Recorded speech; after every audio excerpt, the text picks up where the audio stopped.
लहरों को साहिल की दरकार नहीं होती, लहरों को साहिल की दरकार नहीं होती, हौसला बुलंद हो तो कोई दीवार नहीं होती। अरे जलते हुए चिरागों ने कहा है चलती हुई आंधियों से कि उजाला करने वालों की कभी हार नहीं होती। तो आप लोग उजाला करने वाले हैं और कल आपका एग्जाम है। एग्जाम से पहले आखिरी प्रहार यूट्यूब के कुछ स्टूडेंट्स को कुछ लाइव क्लासेस भी आपके लिए शेड्यूल की जाएंगे, लेकिन तब तक इस क्लास से आप काम चलाइए। बाकी प्लेलिस्ट जो है आपकी बिजनेस ऑर्गेनाइजेशन फर्स्ट की उसको फॉलो करिए। सेकंड की जो प्लेलिस्ट है उसमें बच्चों की थोड़ी क्वेरी है कि सर कुछ क्वेश्चंस के आंसर्स हमें गलत लग रहे हैं जो आपने बताए हैं, तो उसी को रिकरेक्ट करने के लिए, जो क्वेश्चंस के आंसर आपको गलत लग रहे हैं उसको करेक्ट करने के लिए, उसका रेक्टिफिकेशन करने के लिए एक लाइव क्लास होगी और सारे क्वेश्चंस के आंसर्स हम रीजनिंग के साथ डिस्कस करेंगे कि इस क्वेश्चन का यही ऑप्शन क्यों सही होगा, ये क्यों नहीं होगा जो आपको सही लग रहा है। ठीक है, चलिए तो ये जो क्वेश्चन मैं डिस्कस करने वाला हूं ये है यूनिट 3 और यूनिट 4 का बिजनेस ऑर्गेनाइजेशन का क्वेश्चन, और ये PYQ है तो ध्यान से देखिएगा, यहां से काफी क्वेश्चंस आपके एग्जाम में देखने को आपको मिल सकते हैं। पहला क्वेश्चन पूछा गया है वेबर्स थियरीज, यानी वेबर का सिद्धांत आधारित है। तो वेबर का सिद्धांत डिडक्टिव एनालिसिस पे आधारित है, यानी निगमनात्मक सिद्धांत पर आधारित है। दूसरी चीज, अगर यहां पे पूछा होता सार्जेंट फ्लोरेंस आपकी थियरी किस पे बेस्ड है, तो लिखते क्या इंडक्टिव एनालिसिस। अगर सार्जेंट फ्लोरेंस होता तो इंडक्टिव एनालिसिस सही था, लेकिन पूछा क्या वेबर थियरी, तो वेबर थियरी का आंसर क्या होगा डिडक्टिव एनालिसिस, यानी निगमनात्मक सिद्धांत, निगमनात्मक विश्लेषण। अगला question, according to Weber's theory locational weight is concerned with, Weber के सिद्धांत के अनुसार स्थानीय भार किससे संबंधित है। तो जब हम लोकेशनल वेट की बात करते हैं तो वेबर साहब ने कहा था कि लोकेशनल वेट का मतलब यह है कि हमको जो वेट ट्रांसपोर्ट करना है, जो वजन हमको ट्रांसपोर्ट करना है वो कितना है। तो वेट टू बी ट्रांसपोर्टेड, यानी वजन जो ले जाना है उसका क्या संख्या है, उसकी क्या मात्रा है। अगला, एग्लोमेरेटिव फैक्टर्स रिलेटेड टू, यानी संचयकर्ता कारक संबंधित हैं, तो ये एक्सटर्नल इकोनॉमीज से संबंधित होते हैं। ये किसने बताया था, तो अल्फ्रेड वेबर साहब ने कहा था कि हमारे प्लांट लोकेशन को अफेक्ट करने वाले दो तरह के फैक्टर्स होते हैं, एक प्राइमरी एक सेकेंडरी। सेकेंडरी फैक्टर्स में दो फैक्टर्स आते हैं, एग्लोमेरेटिव एंड डेग्लोमेरेटिव। जो एग्लोमेरेटिव फैक्टर्स होते हैं वो क्या करते हैं, किसी एरिया में इंडस्ट्रीज के कंसंट्रेशन को प्रमोट करते हैं, जबकि जो डेग्लोमेरेटिव फैक्टर्स हैं वो ये कहते हैं कि किसी एरिया में इंडस्ट्रीज का हम कंसंट्रेशन को प्रमोट नहीं करेंगे, हम ये चाहेंगे कि उस एरिया में इंडस्ट्री आए ही ना। ठीक है, सो एक्सटर्नल इकोनॉमिक्स का एग्जांपल हो जाएगा ये। अगला question, if locational coefficient is less than 1, यदि लोकेशनल कोफिशिएंट या स्थानीय गुणांक 1 से कम है तो industry can be localised in a country. तो अगर लेस देन 1 होगा लोकेशनल कोफिशिएंट, तो मैंने आपको बताया कि डिसेंट्रलाइज होगी आपकी इंडस्ट्री, विकेंद्रीकरण होगा उद्योग का, और अगर वो मोर देन 1 होगा तो सेंट्रलाइज होगा। अच्छा 1 होगा तो ना ही सेंट्रलाइज होगा ना ही डिसेंट्रलाइज होगा, उस केस में नॉर्मल डिस्ट्रीब्यूशन होगा। क्या होगा, नॉर्मल डिस्ट्रीब्यूशन होगा, याद रखिएगा। उसका आंसर क्या हो जाएगा, एट डिफरेंट लोकेशन, विभिन्न स्थानों पर।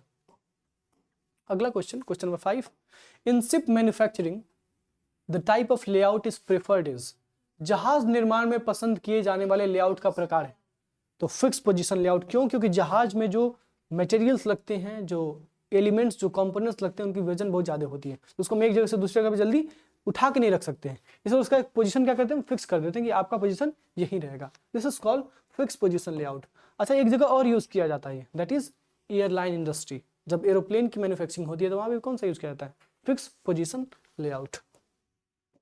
अगला, objective of plant layout is, कारखाना विन्यास का उद्देश्य क्या होता है, टू मिनिमाइज ऑपरेशनल एफिशिएंसी, न्यूनतम संचालन लागत, आउटपुट ऑफ हाई क्वालिटी, उच्च गुणवत्ता के माल का उत्पादन, एंड इनहेंस ऑपरेशनल एफिशिएंसी, यानी संचालन कुशलता को बढ़ाना। तो भाई ये सभी काम होते हैं। We make a better plant layout, ताकि हमारे संगठन में जो ऑपरेशनल एफिशिएंसी है उसको बेहतर किया जा सके, ऑपरेशनल कॉस्ट को कम किया जा सके और ऑपरेशनल एफिशिएंसी को बेहतर किया जा सके, हाई क्वालिटी का आउटपुट हो हमारा। तो सभी के सभी कारण आपके हो जाएंगे। अगला, properly executed plant layout result in, अगर हमारा प्लांट लेआउट सही ढंग से संचालित किया गया है, अगर कारखाना विन्यास सही ढंग से संचालित किया गया तो इसका परिणाम क्या होगा, इसका रिजल्ट क्या होगा, तो इसका रिजल्ट होगा unhindered flow of material in process. हमने आपको एक प्रिंसिपल पढ़ाया था, मटेरियल हैंडलिंग प्रिंसिपल। क्या कहता था कि भाई जब हम प्लांट लेआउट डिसाइड करेंगे तो डिजाइन कुछ ऐसा बनाएंगे कि मिनिमम मटेरियल हैंडलिंग कॉस्ट हो। ज्यादा नहीं होना चाहिए। दूसरा, preventing wastage of time in useless movement. आपने कभी तो क्लास 12th में साइंटिफिक मैनेजमेंट पढ़ा होगा, उसमें आपने एक पढ़ा था मोशन स्टडी, जिसमें एक वर्कर के दो प्रकार के मूवमेंट्स आपने पढ़े होंगे, productive movement and unproductive movement.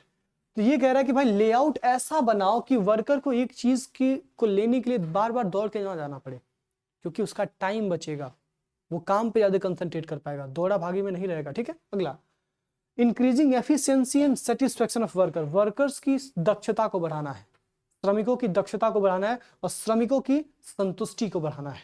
तो ये दोनों काम होता है। तो इसका हो जाएगा ऑल ऑफ दीज। ये सभी के सभी रीजन्स हैं, ये सभी के सभी रिजल्ट्स हैं। अगर हमारा प्लांट लेआउट अच्छे से एग्जीक्यूट किया गया तो उसके परिणाम होंगे। Concept of equilibrium form was propounded bye. Equilibrium form की अवधारणा किसके द्वारा प्रतिपादित की गई है? ध्यान से, जब ऑप्टिमम साइज ऑफ फॉर्म पूछे तो आंसर क्या होगा? EAG Robinson. क्या होगा? EAG Robinson. जब इक्विलिब्रियम फॉर्म पूछे तो आंसर क्या होगा? AC Pigou. क्या होगा? AC Pigou. याद रखिएगा, यहाँ पे क्या पूछा है? इक्विलिब्रियम फॉर्म का कंसेप्ट किसने दिया था? तो वो कौन दिया था? पिगो साहब ने दिया था। अगला question number 9, which one is most wide spread in scope. कौन सा क्षेत्र इनमें अधिक व्यापक है?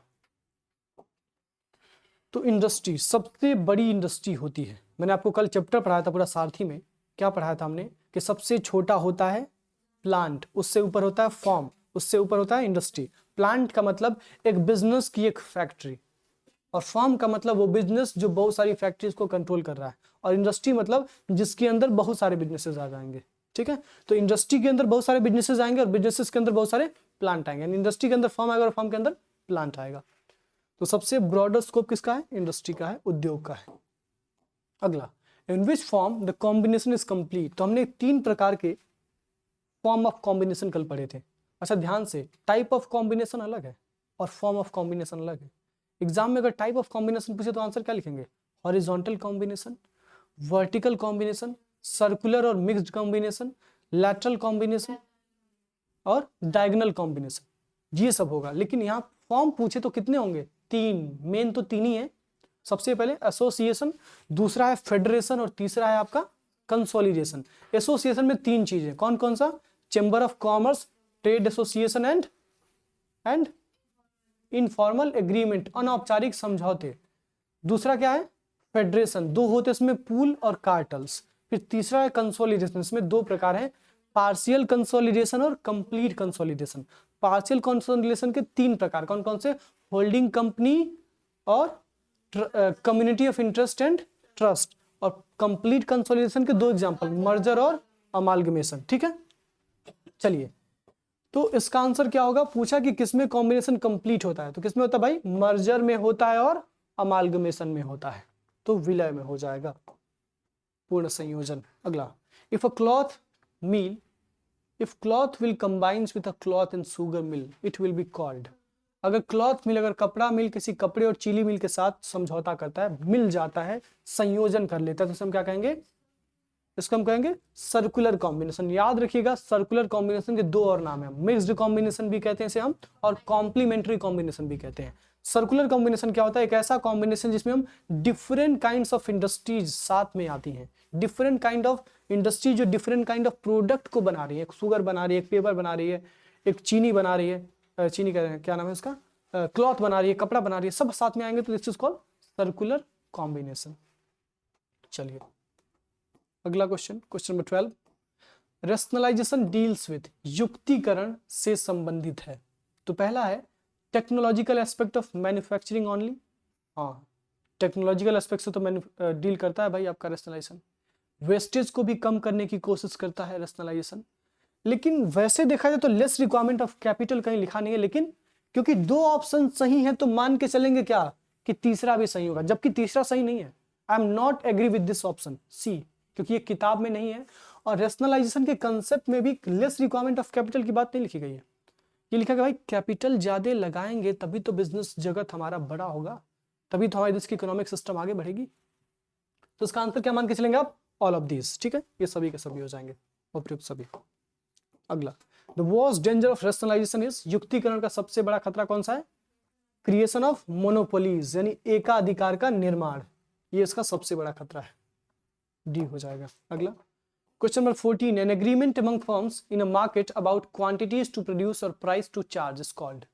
एक ऐसा एग्रीमेंट जो फर्म्स के बीच में हुआ है जिसमें फर्म्स क्या डिसाइड कर रहे हैं कि हम कितनी क्वांटिटी सप्लाई करेंगे और हम कितना प्राइस चार्ज करेंगे, उसे हम क्या कहेंगे, कार्टेल कहेंगे। क्या कहेंगे, कार्टेल। कार्टेल का एक बेस्ट एग्जांपल बताइए, OPEC, the organization for petroleum exporting countries.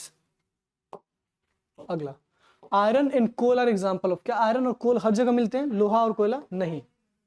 The materials which are available at a specified location they are called as localised material, जैसे आयरन हो गया, कोल हो गया, क्रूड ऑयल हो गया, ठीक है, तो सब क्या हो जाएंगे, लोकलाइज्ड मटेरियल्स, स्थानीयकृत सामग्री। और ऐसी सामग्री, ऐसे मटेरियल जो हर जगह विद्यमान है, एयर वाटर, उसे हम क्या कहते हैं, यूबिक्विटस मटेरियल्स, यानी सर्वव्यापी सामग्री जो सब जगह व्याप्त हैं, सब जगह मौजूद हैं। अगला a cartel is the combination of, cartel किसका कॉम्बिनेशन है, तो कार्टेल उन फर्म्स का कॉम्बिनेशन है जो सेम बिजनेस में है, जो सेम इंडस्ट्री में है। इसका आंसर हो जाएगा who are working in a particular industry. जैसे ओपेक किसका बना है, सारी ऐसी कंपनीज का जो पेट्रोल एक्सपोर्ट करने का काम करती हैं।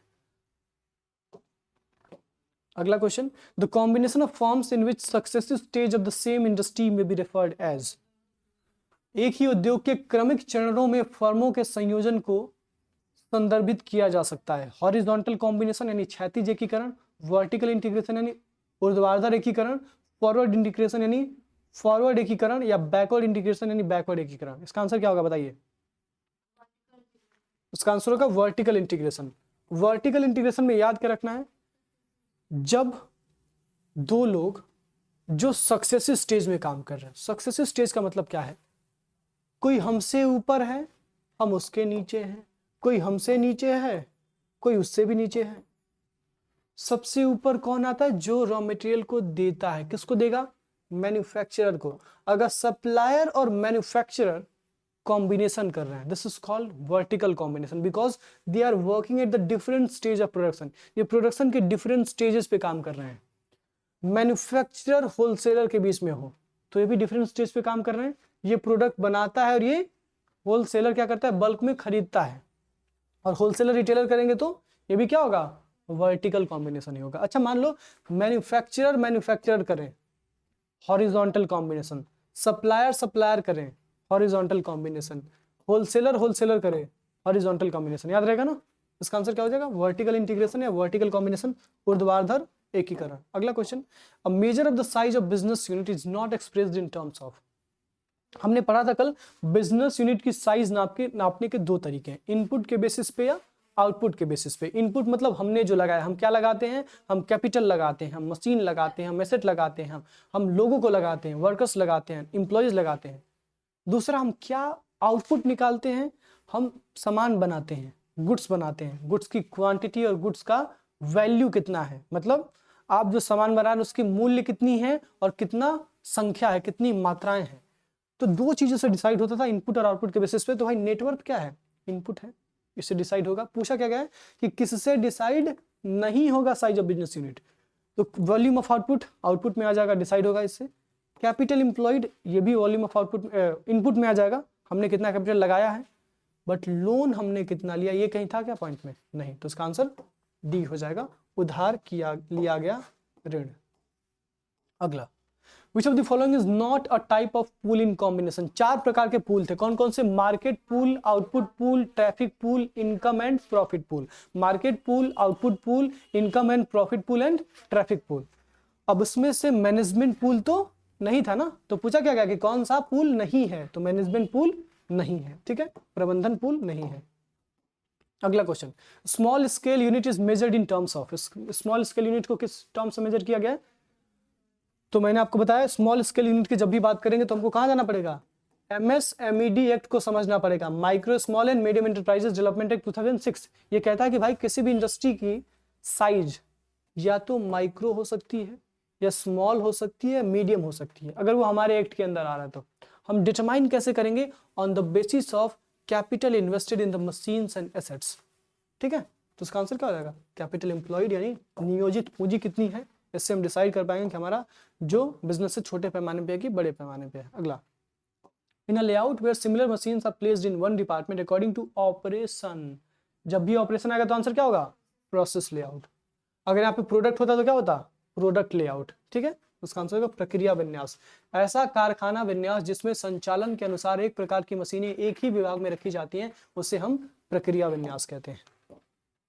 चलिए अगला question, rationalisation is a method of industrial reorganisation was initiated in which country. औद्योगिक पुनर्गठन की एक विधि के रूप में युक्तिकरण किस देश में शुरू किया गया था? तो जर्मनी में। और एक जर्मन वर्ड से दिया हुआ, इसका नाम क्या है? रेशनलाइजरंग। क्या है? रेशनलाइजरंग। इसका मतलब क्या है?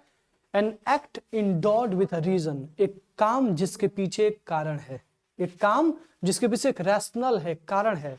तो रेशनलाइजेशन हमें क्यों करना पड़ा था जर्मनी को? क्योंकि जर्मनी ने झेला था फर्स्ट वर्ल्ड वॉर, जर्मनी ने झेला था ट्रीटी ऑफ वर्साइलीज, जर्मनी ने झेला था सेकेंड वर्ल्ड वॉर। तो जर्मनी की इंडस्ट्रीज को रीऑर्गेनाइज करना था, पुनर्गठन करना था, इसलिए जर्मनी नीडेड रेशनलाइजेशन। रेशनलाइजेशन क्या होता है? हम पुरजोर कोशिश करते हैं कि अपने देश के बिजनेसेस को बेहतर करें। कैसे करेंगे बेहतर? टेक्नोलॉजी बेहतर करेंगे, वेस्टेज ऑफ मटेरियल को कम करेंगे, वर्कर्स को ट्रेन करेंगे, कैपिटल अच्छा लगाएंगे। ठीक है, सोसाइटी को भी ध्यान में रखेंगे कि समाज के खिलाफ हम ना जाएं। ठीक है, चलिए, तो ये जर्मनी में यूज किया गया था सबसे पहली बार, इसका आंसर हो जाएगा जर्मनी। अगला, cartel is a form of, तीन प्रकार की चीजें हैं फॉर्म ऑफ कॉम्बिनेशन, कौन कौन सा? फिर से, association, federation and consolidation. Federation में क्या आता है? कार्टेल और पूल आता है। तो cartel is a form of federation, यानी संघ का एक, महासंघ का एक रूप है आपका कार्टेल।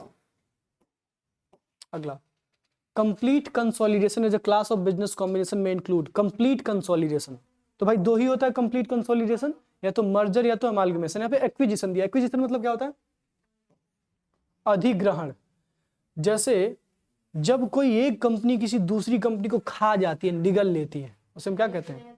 उस कंपनी ने एक्वायर कर लिया। जैसे मान लो टाटा कंपनी है, अब एक छोटी सी कंपनी है, मान लो, छोटी तो नहीं है, बड़ी कंपनी है, विप्रो। ठीक है, टाटा की TCS, TCS Tata consultancy services, software बनाती है। मान लो टीसीएस ने विप्रो को अपने अंदर सारा शेयर खरीद लिया, तो उसका मतलब क्या हुआ? टीसीएस ने विप्रो को खा लिया, एक्वायर कर लिया। This is called acquisition. और एक्विजिशन जब होगा तो कंप्लीट होगा। क्या होगा? कंप्लीट होगा। तो इसका आंसर हो जाएगा कंप्लीट कंसोलिडेशन। अगला, coefficient of localization was propounded by. तो जब हम कोएफिशिएंट ऑफ लोकलाइजेशन या लोकेशनल फैक्टर की बात करते हैं तो कौन किया था? सार्जेंट फ्लोरेंस साहब की जो थियरी है प्लांट लोकेशन की, उसमें इन्होंने इसकी बात की है। अगला, forms of partial combination are. कौन कौन से फॉर्म्स है पार्शियल कॉम्बिनेशन के? होल्डिंग कंपनी, तीन है, होल्डिंग कंपनी है, community of interest and trust है। याद रखिएगा, पार्शियल कॉम्बिनेशन तीन तरह से हो सकते हैं, holding company, community of interest and trust. चलिए अगला question 27, according to Weber's theory primary cause of localization is. Weber theory के अनुसार, वेबर सिद्धांत के अनुसार स्थानीयकरण का प्राथमिक कारण क्या है? तो मैंने आपको बताया कि भाई देखो, प्राइमरी फैक्टर में सबसे इंपॉर्टेंट चीज क्या माना था उन्होंने? Transport and labour cost. उसमें से भी सबसे इंपॉर्टेंट क्या माना था? Transport cost. ठीक है, उसको बहुत डिटेल में उन्होंने समझाने की कोशिश की अपनी थियरी में। याद रखिएगा कि वेबर के सिद्धांत के लिए सबसे ज्यादा जरूरी क्या था? ट्रांसपोर्ट और लेबर कॉस्ट, यानी परिवहन और श्रम लागत। अगला, bilocational coefficient of more than one is meant. More than one है तो क्या होगा? सेंट्रलाइजेशन होगा, इंडस्ट्री सारी एक जगह पे लगेंगी। लेस देन वन होगा तो इंडस्ट्रीज डिफरेंट लोकेशंस पे लगेंगी, डिसेंट्रलाइजेशन होगा। और वन होगा तो नॉर्मल डिस्ट्रीब्यूशन होगा, तनी इन्हें लगा लो, तनी होने लगा लो, तनी होने लगा लो। ठीक है, सब लगा लो। ठीक है, नॉर्मल डिस्ट्रीब्यूशन। इसका आंसर क्या हो जाएगा? कोएफिशिएंट कितना है? मोर देन वन होगा तो सेंट्रलाइज, लेस देन वन होगा तो डिसेंट्रलाइज। याद रखिएगा, बिल्कुल केंद्रीकृत। अगला question, in a layout where machines are arranged in the order in which they are used in production is called product layout. ठीक है, जब तक ऑपरेशन ना आए, एक डिपार्टमेंट ना आए, जैसे दो चीजें जरूरी हैं प्रोसेस लेआउट के डिफिनेशन में, व्हेन मशीन्स और equipments are arranged in a department according to their operation. Department and operation, ये दो कीवर्ड्स हैं। आ गए तो क्या हो जाएगा? प्रोसेस लेआउट या फंक्शनल लेआउट या फिर बैच प्रोडक्शन लेआउट। चलिए इसका हो जाएगा उत्पाद विन्यास। अगला, an optimum form is one sharing, तो आपको बताया था मैंने कि फॉर्म को ऑप्टिमम कब माना जाएगा, जब फॉर्म का एवरेज टोटल कॉस्ट मिनिमम रहेगा। इसका आंसर होगा minimum average cost in long term, long run भी कह सकते हैं आप। Question number 31, concept of equilibrium form is not based on, तो कंसेप्ट ऑफ इक्विलिब्रियम फॉर्म सबसे पहले स्टडी करता है इक्विलिब्रियम फॉर्म की, उस फॉर्म की जो फॉर्म परफेक्टली कॉम्पिटिटिव मार्केट में ऑपरेट कर रहा है। ठीक है, तो इसका आंसर क्या हो जाएगा, मार्केट इज इम्परफेक्ट। ये प्रिजम्पशन नहीं होता है। प्रिजम्पशन क्या होता है कि मार्केट इज परफेक्ट। ठीक है, तो पूछा क्या गया कि कौन सा नहीं है, बाकी सबके सब होते हैं। अगला, dash refers to arrangement of machinery equipment and other industrial facilities, plant layout. देखो दो चीजें होती है, पहली चीज हमें प्लांट कहाँ स्टेब्लिश करना है, एरिया डिसाइड करना है, इज कॉल्ड प्लांट लोकेशन। क्या, प्लांट लोकेशन। प्लांट का एरिया या लोकेशन हमने डिसाइड कर लिया, अब उस एरिया में हमें कौन सी चीज कहाँ रखनी है, मशीन्स कहाँ रखनी है, रॉ मटेरियल कहाँ रखना है, इक्विपमेंट कहाँ रखना है, this is called plant layout. एक डिजाइन बनाना, जैसे घर का डिजाइन हम बनाते हैं कि बेडरूम कहाँ होगा, ठीक है, बेडरूम में कौन सी चीज कहाँ रखी जाएगी, डाइनिंग कहाँ रखा जाएगा, टेबल कहाँ रखा जाएगा, this is called plant layout.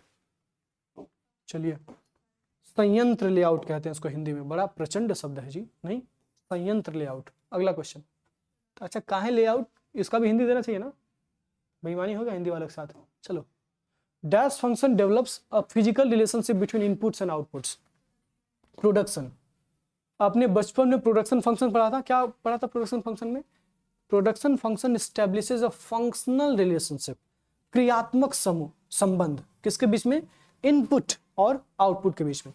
तो फिजिकल रिलेशनशिप कौन स्टैब्लिश करता है भाई, जितना इनपुट डालेंगे आउटपुट उतना ही ना निकलेगा, कम इनपुट मतलब कम आउटपुट, ज्यादा इनपुट मतलब ज्यादा आउटपुट। इसका आंसर क्या हो जाएगा, प्रोडक्शन यानी उत्पादन। अगला, factors affecting plant layout are, कौन कौन से ऐसे फैक्टर्स हैं, कौन कौन से कारक हैं जो कारखाना विन्यास को प्रभावित करते हैं, कौन है भाई, type of industry and production process, कल हमने पढ़ा था इसको। ठीक है, value of production, type of production नहीं होगा, टाइप ऑफ प्रोडक्ट होगा। ठीक है, तो इसका आंसर होगा ऑल ऑफ दीज। अगला, the main purpose of optimum localization is, इष्टतम स्थानीयकरण का मुख्य उद्देश्य क्या है। तो इष्टतम स्थानीयकरण मतलब हम जो लोकलाइजेशन कर रहे हैं, लोकलाइजेशन मतलब हम जहां पे अपनी इंडस्ट्री को एस्टेब्लिश कर रहे हैं वहां पे हम क्या चाहते हैं कि भाई हमारा ग्रोथ हो, हिंड्रेंस ना आए ग्रोथ में। दूसरा, प्रोडक्शन डिस्ट्रीब्यूशन लोवेस्ट कॉस्ट पे हो, क्योंकि ये सबसे बड़ा कंसर्न किसका था, वेबर साहब का, डिस्ट्रीब्यूशन ट्रांसपोर्ट कॉस्ट। अगला, minimize the centralization of industry. अच्छा, सेंट्रलाइजेशन ऑफ इंडस्ट्री को मिनिमाइज करना है, क्यों भाई,